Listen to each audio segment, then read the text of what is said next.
안녕하십니까. 대전, 세종, 충남 뉴스입니다. 최근 대전시와 충청남도가 행정통합특별법안을 확정하고 시도의회 동의를 받는 등 통합에 속도를 내고 있습니다. 특별법안도 이르면 이달 중 국회에서 발의될 것으로 예상되는데요. 시민단체가 졸속 추진과 지역 정체성 훼손 우려를 제기하고 나서는 등 반발도 커지고 있습니다. 첫 소식 성용희 기자입니다. 대전의 과학기술과 충남의 산업 기반을 결합하겠다며 지난해 11월 통합자치단체 출범 추진을 선언한 대전시와 충남도. 지난 7월 법적 근거가 될 특별법 최종안을 확정했고 양 시도의회 찬성도 끌어냈습니다. 수도권 1극 체제 극복과 지방 소멸 방지, 그리고 글로벌 경쟁력을 가진 광역 경제 생활권 구축. 특별법안은 이르면 이달 중 국회에서 발의될 전망인데 논란과 반발도 한층 커지고 있습니다. 대전과 충남 시민단체가 마련한 토론회에서는 먼저 절차적 정당성이 부족하다는 지적이 쏟아졌습니다. 민관협의체가 수기 과정 없이 구성됐고 주민 설명회도 요식 행위에 그쳤다는 겁니다. 특별법 초안조차 공개하지 않은 상태에서 충남은 16일 동안 15개 시군의 설명회를 다 마쳤습니다. 거의 군사작전 수준입니다, 이건. 행정 통합이 지역 정체성을 훼손하고 행정 비효율을 초래할 수 있다는 우려도 나왔습니다. 산업 구조도 다르고 또 어떤 시민의 정체성도 다른데 이런 문제를 통합해가지고 우선순위를 정할 때 한번 생각을 해보세요. 여러 가지 문제들이 발생을 할 것 같고요. 교육계는 교육 자치가 훼손될 수 있다며 반발하고 있습니다. 특별시장과 러닝메이트 제로 하게 된다면 교육감이 정치 논리에 따라 영향을 받게 되고 대전시와 충남도가 연내 특별법안 국회 통과와 내년 지방선거 전 통합자치단체 출범을 목표로 하고 있지만 지역사회 공감대 없이 계획대로 추진될 수 있을지는 미지수입니다. KBS 뉴스 성용입니다. 최민호 세종시장이 정부 세종청사에서 김민석 국무총리를 만나 해수부에 이은 산하공공기관 부산 이전 계획에 대해 전면 재검토를 요청했습니다. 최 시장은 정부 부처와 산하기관이 인접해야 효과적이라는 정부 논리라면 세종에 있는 14개 중앙부처 산하기관도 전부 세종으로 와야 한다며 세종에 있는 해수부 산하기관까지 부산으로 이전하려는 정부 계획을 비판했습니다. 최 시장은 또 실제 북극 항로와 가장 관련 있는 산하기관인 인천의 극지연구소는 이전 대상에서 빠진 데 대해서도 의문을 제기했습니다. 한글을 활용한 다양한 예술 작품을 한자리에서 볼 수 있는 전시회가 세종에서 열리고 있습니다. 영국 출신 세계적 팝 아티스트 미스터 두들이 관객들이 지켜보는 가운데 사흘에 걸쳐 한글 벽화를 완성해 특별한 관심을 받았습니다. 이정은 기자가 다녀왔습니다. 볼품없던 공장 담장이 거대한 미술 작품으로 변신했습니다. 영국의 대표적인 팝 아티스트 미스터 두들이 사흘에 걸쳐 완성한 그래피티 벽화입니다. 뜨거운 햇살과 갑작스러운 소나기를 견디고 마침내 벽화가 완성된 순간 숨죽이고 지켜보던 관객들이 환호를 보냅니다. 벽화 곳곳에 숨긴 듯 새겨진 한글은 시민 공모로 선정된 한음절 단어들로 참여와 소통이라는 비엔날레 정신을 담았습니다.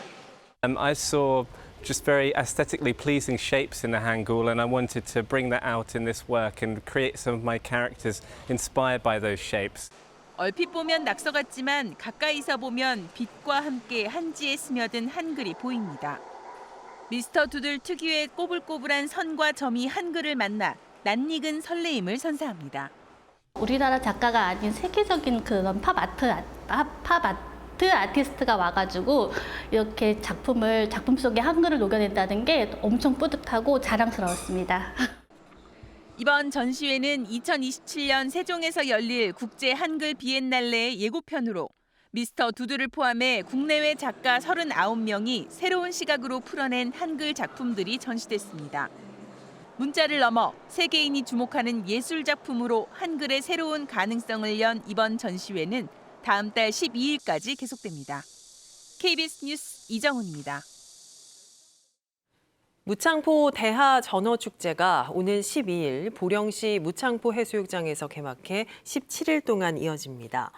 이번 축제 기간에는 제철을 맞은 대하와 전어 먹거리 장터가 운영되고 맨손 고기잡기 체험과 공연 등 다양한 행사가 마련됩니다.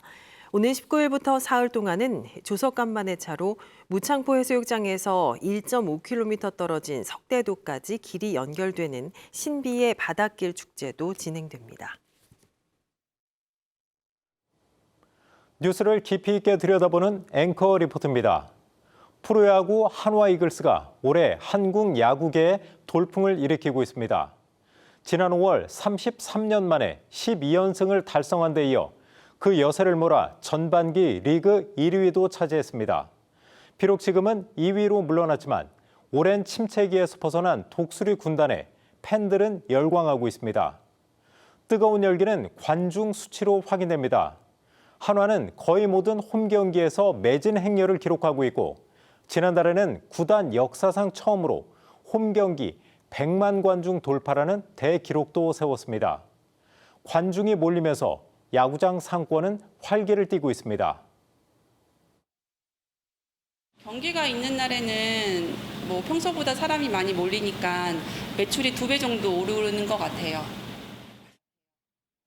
실제로 KB 국민카드가 올해 3월부터 5월까지 경기가 있는 날 전국의 야구장 주변 상권에서 신용카드 결제 건수를 분석한 결과 매출 증가폭이 가장 컸던 곳은 대전 한화생명 볼파크로 2022년보다 무려 46%가 늘었습니다. 대전시는 프로야구 한화 이글스와 프로축구 대전 하나 시티즌 등 프로스포츠 인기로 인한 관중 증가로 올 상반기에만 498억 원의 경제 효과를 거둔 것으로 추산했습니다. 대전의 이 하나이글스의 홈 경기장이 새롭게 개장을 했는데 마침 또 오래간만에 하나이글스의 성적도 좋았기 때문에 이런 경제 효과가 크게 일어나는 게 아닐까라는 생각이 듭니다. 대전시는 이러한 흐름을 발판으로 프로스포츠 특별시 도약을 선언하는 등 스포츠 산업 육성에 공을 들이고 있습니다.